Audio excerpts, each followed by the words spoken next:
Hey guys, welcome back to my channel. In today's video, I'm going to be showing you guys how I wash and style my hair with having extensions in. I thought this video would be really interesting to show you guys how exactly I take care of my hair and my extensions. I'll also be showing you guys what products I use to keep my hair nice and healthy and to prevent it from breakage and heat damage. So if you guys are interested on how I wash and style my hair, then just keep on watching. So before we get in the shower, I like to comb out my hair completely with a wet brush. And this is going to help make combing out a lot easier after you wash it. And I like to start from the bottom and work my way up very carefully.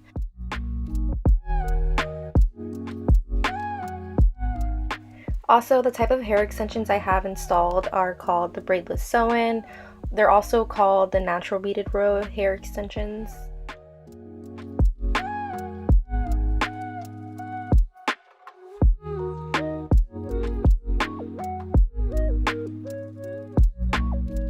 So this is the shampoo and conditioner I'm using today. The shampoo is the Olaplex number 4, and then the conditioner is the Gold Lust from Oribe. So what's nice about Olaplex is that you don't need that much product. So I like to start with a small amount and start applying it in my scalp. And usually my hair is super dirty. I do wash my hair once a week, so by the time I wash it, it's super greasy. So I do have to add just a little bit more to make it very lathery and soapy. And when having hair extensions, make sure you're using your hands horizontally to really get in there, as you can see, just to really get the shampoo in there and make all your in-between extensions nice and clean. So for conditioner, I am actually using a hair mask, so I like to apply it from mids to ends, and whatever is left on my hands, I just like to lightly put it right over the top of my head and as well as a little bit underneath where there is some damage. So now I'll just let the hair mask sit for about 5 to 10 minutes while I finish in the shower, and then I will rinse.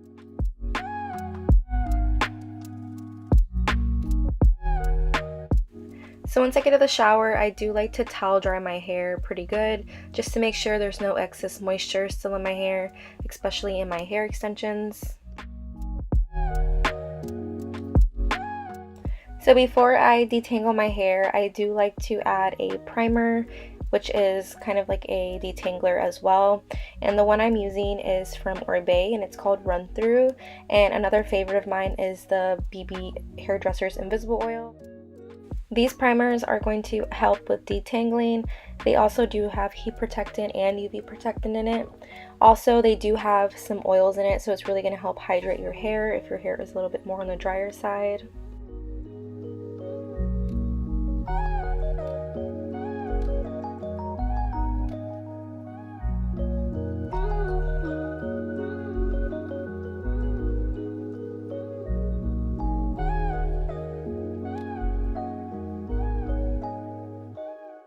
So once I'm done detangling, I like to apply a thickening treatment right on my scalp, and this is the one from Oribe, and it's from the Serene Scalp line.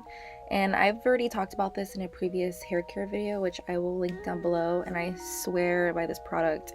If you have thin hair, breakage, or damage, this will make your hair grow and get thicker. So I like to apply this and then just rub it into my scalp. So typically I like to let my hair air dry about 75 to 80% before I actually go in and use heat on my hair.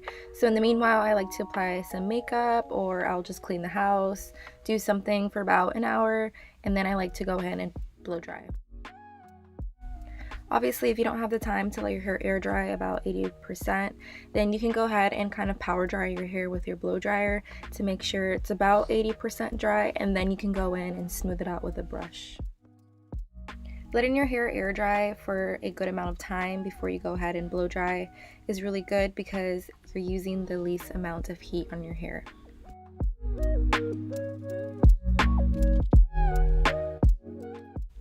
And I'm just doing my quick 5-minute makeup routine before I head out and run errands. If you guys are interested on how I achieve this really quick makeup look, then just let me know and I can make a video about it for you guys.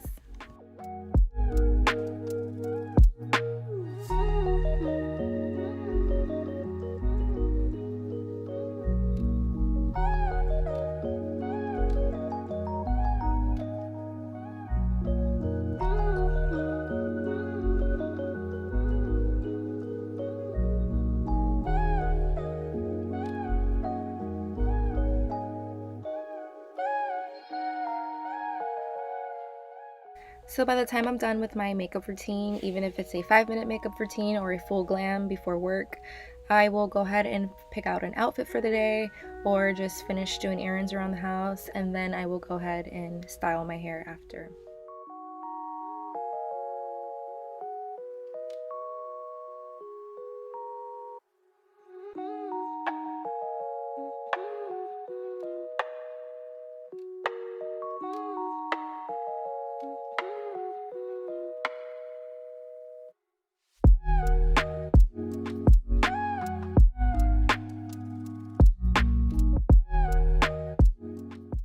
So before I blow dry, I like to apply a very lightweight cream, and this is the Orbe Feather Balm Weightless. I like it because it's lightweight and it adds a little bit of shine and smooths out my ends. And I also like to go in with the Orbe Split End Treatment. I like to do this wet and dry just to help seal those split ends.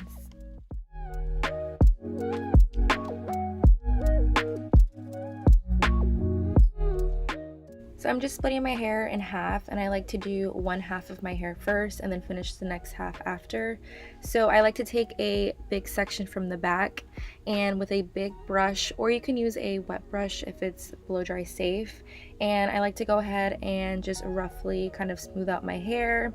I like to go in a side angle with the brush, and then once it's kind of almost dry, then I like to smooth it kind of down with the brush, as you will see in a minute. If you've never blow dried your hair before, it is going to take some practice for you to get used to, especially kind of holding the tools together and trying to get it right. So don't get frustrated if you don't get it the first time. It is going to take some practice. If you are a beginner, I would highly recommend getting the Revlon blow dry brush that you can get from Amazon.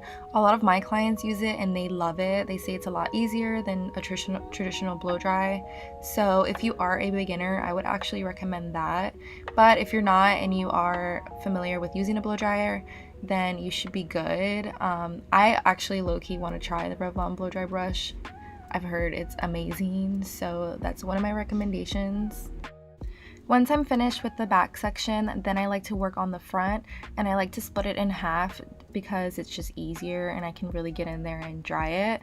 So as you can see here, I'm still doing that downward motion with the brush, and then to really get in the roots, I like to go at an angle with the brush as well.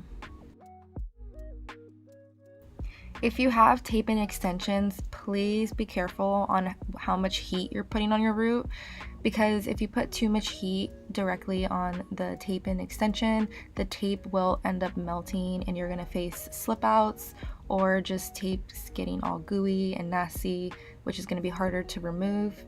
So just be mindful of that. And because I have the braidless sew-in, I don't have to worry about that. I can actually put direct heat on my scalp. So if you do have tape-ins, just be careful.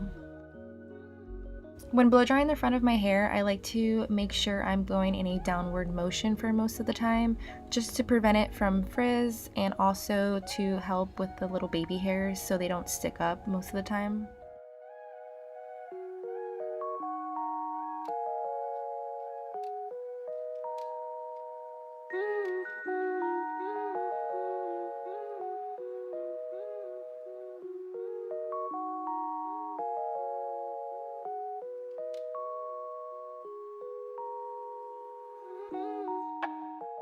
So now I'm just doing the same thing I did on the other half of my hair, making sure you're going in a downward motion for most of the time and making sure everything is nice and dry.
Once I'm done blow drying my hair, I like to go ahead and just take my fingers and do another kind of rough blow dry, especially right in my roots, just to make sure that everything is completely dry.